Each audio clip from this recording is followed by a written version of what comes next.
Hello guys, welcome back to my channel. வீடியோக்குள்ளே போகிறதுக்கு முன்னாடி மறக்காம இந்த வீடியோக்கு ஒரு லைக்கை போட்டுருங்க. லாஸ்ட் பார்ட்டில் நம்ம சியா ரொம்ப பயந்து போயிட்டு இருக்கா. எல்லாரையும் நான் சொல்லிட்டு இருந்த தைரியமா இருங்க அப்படின்னு. ஆனால் இன்னைக்கு நானே பயந்து போயிட்டு இருக்கேன். அப்படின்னா நிஜமாவே ராகுவோட ஆவி தான் இதெல்லாம் பண்ணுதா அப்படின்னு சொல்லிட்டு கேட்டுட்டு இருக்கா. அதுதான் இல்லை, விஷயமே வேற, இந்த வீட்டில் வேற ஏதோ நடக்குது அப்படிங்கிற மாதிரி சொல்லிட்டு இருக்கான். இப்போ கொஞ்ச நேரம் கழிச்சு பாட்டிக்கு ஆக்சிடென்ட் ஆயிடுச்சு, வாங்க அக்கா அப்படின்னு சொல்லிட்டு அக்காவை கூப்பிட்டுட்டு போறான். வந்து பார்த்தா பாட்டி வந்து உயிரோட தான் வந்து நிக்குது. என்னாச்சு பாட்டி, உங்களுக்கு ஆக்சிடென்ட் ஆயிடுச்சுன்னு தம்பி சொன்னானே அப்படின்னு சொல்லிட்டு கேட்டா, ஆக்சிடென்ட் ஆகலம்மா, ஆக்சிடென்ட் ஆக போச்சு. நல்ல வேலை உன் ஃப்ரெண்டு தான் என்ன கரெக்ட் டைமுக்கு வந்து காப்பாத்தினா. இவ மட்டும் இல்லை அப்படின்னா என்ன காரு மோதி இருக்குமா. நல்ல வேலை வந்து இவ காப்பாத்திட்டா அப்படிங்கிற மாதிரிலாம் பாட்டி சொல்லிட்டு இருக்கு. இவன் நம்ம ஹீரோயினோட ஃப்ரெண்டு புதுசா வரா. வந்ததுமே அவளை உட்கார வச்சுட்டு பேசிட்டு இருக்காங்க. எப்படி இருக்கு, அவனோட லைஃப்லாம் எப்படி போகுது அப்படி இப்படின்னு சொல்லிட்டு கேட்டா, என்னோட அப்பா அம்மா 2 பேருமே இறந்து போயிட்டாங்க, லைஃப் ஏதோ போகுது அப்படிங்கிற மாதிரி சொல்லிட்டு இருக்கா. சரி, இப்போ நீ எங்க தங்கி இருக்க அப்படின்னு சொல்லிட்டு கேட்டா, நான் இங்க பக்கத்துல இருக்கிற ஹோட்டல்ல தான் தங்கியிருக்கேன் அப்படின்னு சொல்லிட்டு இருக்கா. அப்படியா, நீ அப்போ ஹோட்டல் எல்லாம் தங்க வேணாம், நீ சின்ன வயசுல இருந்து என்னோட பெஸ்ட் ஃப்ரெண்டு தானே, பேசாம நீ இங்கேயே தங்கிக்கோ, உனக்கு வேலை கிடைச்சதுக்கு அப்புறம் நீ வேற எங்கேயாவது ஷிஃப்ட் ஆகி போ அப்படிங்கிற மாதிரி சொல்லிட்டு இவளை இங்கேயே தங்க வச்சிடுறாங்க. இதெல்லாம் தூரத்துல இருந்து பார்த்துட்டு இருந்த விராஜும், யார் இந்த பொண்ணு திடீர்னு வீட்டுக்குள்ள வந்த உடனே எல்லாருமே இவளை இங்கேயே தங்க சொல்லிட்டு இருக்காங்க, என்னதான் நடக்குது அப்படிங்கிற மாதிரி பார்த்துட்டு இருக்கான். இப்போ நைட் ஆயிடுது. எல்லாரும் பேசிட்டு இருக்கும் போது திடீர்னு அப்படியே கரண்ட் ஆஃப் ஆயிடுது. உடனே அந்த வீட்டில் இருக்கிறவங்க எல்லாருமே பேய் பிசாசுன்னு பயப்பட ஆரம்பிச்சிட்டாங்க. திரும்பவும் ராகுவோட ஆவி தான் வந்துருச்சோ அப்படி இப்படின்னு. அப்பாங்க குஷி மைக்க வச்சுட்டு பேசிட்டு வரா. இந்த மாதிரி நான் அவங்க எல்லாருக்கும் ஒரு முக்கியமான அனௌன்ஸ்மெண்ட் பண்ண போறேன். அது வந்து என்னன்னா, என்னோட அப்பாக்கும் சியா சித்திக்கும் 3 மாசத்துக்கு அப்புறம் மேரேஜ் ஆக போகுதுல்ல, ஸோ அதனால இன்னைக்கு வந்து அவங்களோட என்கேஜ்மெண்ட்டை பண்ணலான்னு இருக்கேன். இன்னைக்கே இவங்க 2 பேரும் ரிங்கை மாத்திட்டு என்கேஜ்மெண்ட் பண்ணிப்பாங்க அப்படிங்கிற மாதிரிலாம் சொல்லிட்டு இருக்கா. இதை கேட்டதுமே இவங்க 2 பேருக்குமே பயங்கரமான ஷாக்கா இருக்கு. குஷி, அதுக்கு என்ன அவசரம், அதான் 3 மாசத்துக்கு அப்புறம் மேரேஜ் ஆக போகுதுல அப்படின்னு சொன்னா, ஆமாப்பா மேரேஜ் ஆக போகுதுதான், ஆனா அதுக்கு முன்னாடி என்கேஜ்மெண்ட் எல்லாம் பண்ணிக்கணும்ல, உங்க 2 பேருக்கும் தான் என்கேஜ்மெண்ட் ஆகல, சோ அதனாலதான் இந்த ரிங்க 2 பேரும் மாத்தி மாத்தி போட்டுக்கங்க அப்படின்னு சொன்னா. குஷி, ஏமா அப்படி அவசரப்பட்டுட்டு இருக்க அப்படின்னு சியா பேச வந்தா, அப்போ என் மேல உங்களுக்கு பாசமே இல்லையா, அப்புறம் அப்பா உங்களுக்கு என் மேல பாசமே இல்ல ஒருவேளை நீங்க நடிக்கிறீங்களா, சும்மா என்கிட்ட டிராமா பண்றீங்களா மேரேஜ் பண்ணிக்கிற மாதிரி அப்படின்னு சொல்லிட்டு கேட்டதும், அதெல்லாம் ஒண்ணு இல்ல, இப்ப என்ன உனக்கு மோதிரம் தானே மாத்திக்கணும் கூடு அப்படின்னு சொல்லிட்டு 2 பேரும் வேண்டா வரப்பா மோதிரத்தை மாத்திக்கிறாங்க. என்கேஜ்மெண்ட் ஒரு வழியா முடிஞ்சிருச்சு. இப்போ நான் அவங்க 2 பேரும் போட்டோ எடுக்க போறேன், நில்லுங்க அப்படின்னு சொல்லிட்டு போட்டோ எடுத்துட்டு இருக்கா. அப்ப பார்த்தா அவங்க தலைக்கு மேல ஒரு லைட் இருக்கு. அந்த லைட் அப்படியே ஆடிக்கிட்டே இருக்கு, அவங்களோட தலையில விழுகிற மாதிரி. அது தெரியாம அவங்க 2 பேரும் நின்றுட்டு இருக்காங்க. அப்படி இந்த லைட் ஆடுறத அந்த ஃப்ரெண்டுக்காரி கவனிச்சுட்டு அங்கேருந்து ஓடி வந்து அவங்க 2 பேரும் இந்த பக்கம் இழுத்துட்டு வந்துடுறா. என்னாச்சு அப்படின்னு சொல்லிட்டு கேட்டா, அந்த லைட் அவங்க மேல விழுகிற மாதிரி இருந்துச்சு அப்படின்னு சொல்லிட்டு இருக்கா. உடனே மேல பார்த்தா அந்த லைட் ஆடவும் இல்லை அசையவும் இல்லை, அது அப்படியே ஸ்டெடியா தான் நிக்குது. என்ன உளர்றியா நீ அப்படின்னு சொல்லிட்டு விராஜ் இவளை சந்தேக கண்ணோட்டத்திலே பார்த்துட்டு இருக்கான். ஆனா நம்ம சியா ஃப்ரெண்டுக்காரி உயிரை காப்பாத்தினதுனால அவளுக்கு தேங்க்ஸ் எல்லாம் சொல்லிட்டு இருக்கா. அப்படியே மேல வந்து கையில போட்டிருந்த அந்த ரிங்கை கழட்டி தூக்கி விட்டு எறிஞ்சிட்டு இருக்கான்.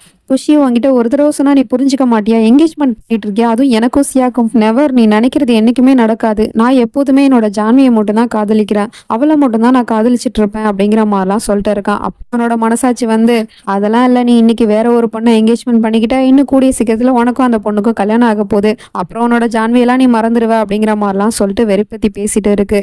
அப்படிலாம் இல்லை, என்னோட ஜான்வி என் மனசுல எப்போதும் இருப்பா, நான் சாகுற வரைக்கும் என் மனசுல இருக்கிற ஒரே ஒரு பொண்ணுன்னா அது என்னோட ஜான்வி மட்டும்தான் அப்படின்னு சொல்லிட்டு தன்னோட கையை அறுத்து காமிச்சிட்டு இருக்கான். இந்த ரத்தத்து மேல சத்தியமா சொல்றேன், என்னோட மனசுல எப்போதுமே ஜான்வி மட்டும்தான் இருப்பா அப்படிங்கிற மாதிரிலாம் பைத்தியம் மாதிரி பேசிட்டு இருக்கான். இப்போ வரைக்கும் ஜான்வியை நினைச்சிட்டு தான் இருக்கான் பாவன்.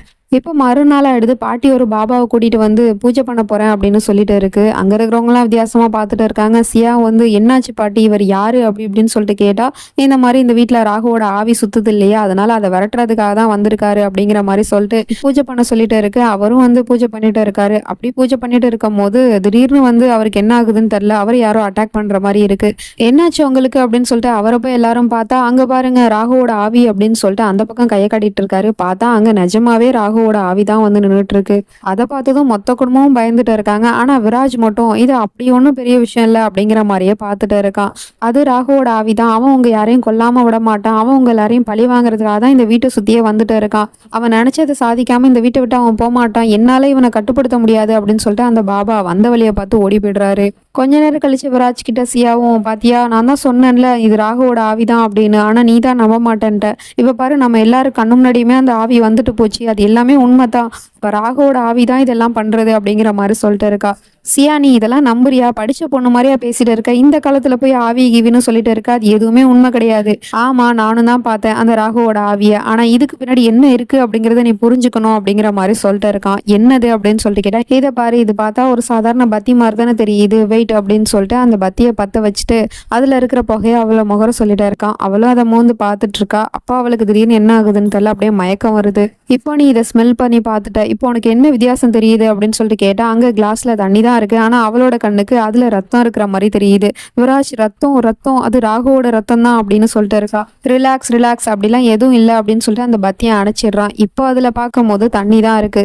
பாத்தியா, நான் இதை தான் உங்க எல்லாருக்கும் புரிய வைக்க பாக்குறேன், இந்த பத்தியில தான் இருக்கு மேட்ரு அப்படிங்கிற மாதிரி சொல்லிட்டு இருக்கான். அப்படின்னா நீ என்ன சொல்ல வர அப்படின்னு சொல்லிட்டு கேட்டா, இந்த பத்தியை கொண்டு வந்தது யாரு? அந்த பாபா தான். அந்த பாபா தான் ஏதோ ஒரு தில்லாலங்கடி வேலையை பார்த்துருக்காரு. அது மட்டும் இல்லாம இந்த பத்தியை நான் பார்த்துட்டேன், இந்த பத்தியில வந்து ஒரு கெமிக்கல் இருக்கு, இந்த கெமிக்கல்னால நம்ம எல்லாருக்கும் ஒரு இல்யூஷன் மாதிரி வந்துட்டு போகும், அப்படிதான் நம்ம கண்ணு முன்னாடி அந்த ராகுவோட ஆவியும் வந்துட்டு போச்சு அப்படிங்கிற மாதிரி மொத்த விஷயத்தையும் சொல்லிட்டு இருக்கான்.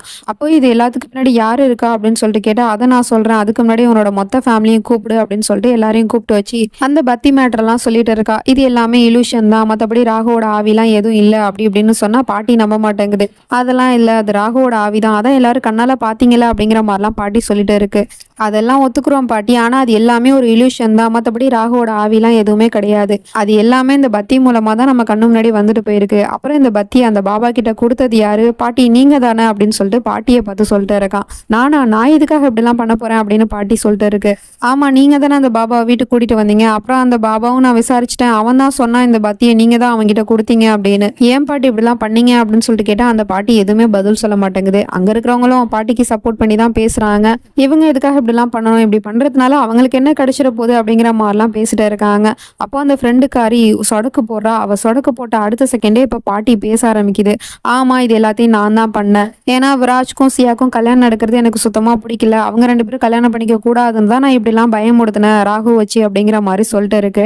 ஆனா ஏன் பாட்டி இப்படிலாம் பண்ணீங்க, அதுதான் டிராமான்னு உங்க எல்லாருக்கும் தெரியும் தானே, அப்புறமும் ஏன் இப்படி பண்ணீங்க அப்படின்னு சொல்லிட்டு கேட்டா, ஆமா டிராமான்னு தான் நான் நேத்து வரைக்கும் நினைச்சிட்டு இருந்தேன், ஆனா அந்த குஷி திடீர்னு வந்து என்கேஜ்மெண்ட் பண்ணி வைக்கிறா, அப்போ நாளைக்கு கல்யாணம் பண்ணி வைக்க மாட்டான்னு என்ன நிச்சயம் இருக்கு, அதனாலதான் நான் இப்படிலாம் பண்ணேன் அப்படின்னு பாட்டி சொல்லிட்டு இருக்கு.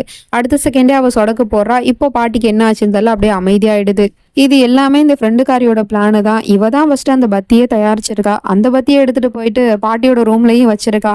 பாட்டி அதை மோந்து பார்த்தா அடுத்த செகண்டே பாட்டி சுயநலவு இல்லாம போயிடுது. அப்புறம் பாட்டியை உட்கார வச்சுட்டு இவ வந்து ஹிப்னடைஸ் பண்ணிட்டு இருக்கா.